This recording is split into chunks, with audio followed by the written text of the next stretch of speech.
दोस्तों, अगर आपके भी मोबाइल फ़ोन में ये जो सही एप्लीकेशन है वो अच्छे से ओपन नहीं हो रहा है, अगर ओपन हो रहा है तो यहाँ पे इसका जो फंक्शन है, यानी कि आप लोग सही एप्लीकेशन को अपने मोबाइल फ़ोन में अगर अच्छे से यूज़ नहीं कर पा रहे हैं, यहाँ पे आपको कुछ वर्किंग इशू देखने को मिल रही है।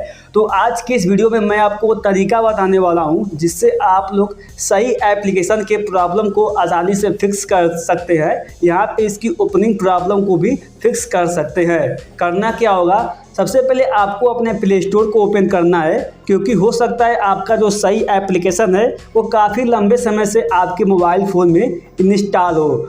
तो सबसे पहले आपको अपने प्ले स्टोर पे सही एप्लीकेशन को सर्च करना है। जैसे ही सर्च करेंगे, अगर यहाँ पे आपको अपडेट मांग रहा है तो सबसे पहले आपको इस एप्लीकेशन को अपडेट कर लेना है। सबसे पहले आपको अपडेट पे क्लिक करना है, जहाँ से आप लोग अपने इस एप्लीकेशन को आप लोग अपडेट कर लेंगे।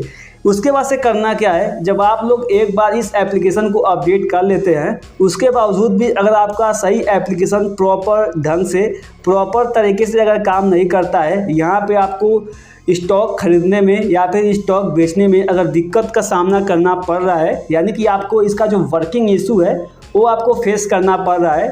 यहाँ पे देख सकते हैं काफ़ी लंबे टाइम के बाद ये जो एप्लीकेशन है वो मेरे मोबाइल फ़ोन में ओपन हुआ है। तो क्या करना है, आपको दूसरा काम करना है कि अपने सही एप्लीकेशन पर लंबे समय तक टैप करके रखना है। जब आप लोग लंबे समय तक टैप करके रखेंगे तो यहाँ पे आपको एक ऐप इंफॉर्मेशन का ऑप्शन देखने को मिलेगा।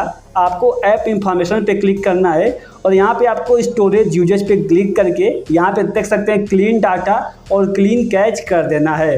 लेकिन अगर आप क्लीन डाटा और क्लीन कैच करते हैं तो आपको अपना मोबाइल नंबर, अपना डाटा फिर से डालना होगा, तभी आप लोग सही एप्लीकेशन को अपने मोबाइल फ़ोन में फिर से आप लोग ओपन कर सकते हैं। तो दोस्तों, यही दो तरीका है। सबसे पहले आपको अपडेट करना होगा, उसके बाद से आपको क्लीन डाटा करना है, जिससे आप लोग अपने सही एप्लीकेशन को अपने मोबाइल फ़ोन में स्मूथली यूज़ कर सकते हैं और कोई दिक्कत आपको नहीं होगी। तो वीडियो पसंद आए वीडियो को लाइक करिए, ऐसे इंटरेस्टिंग वीडियो पाने के लिए चैनल को सब्सक्राइब करिए। धन्यवाद।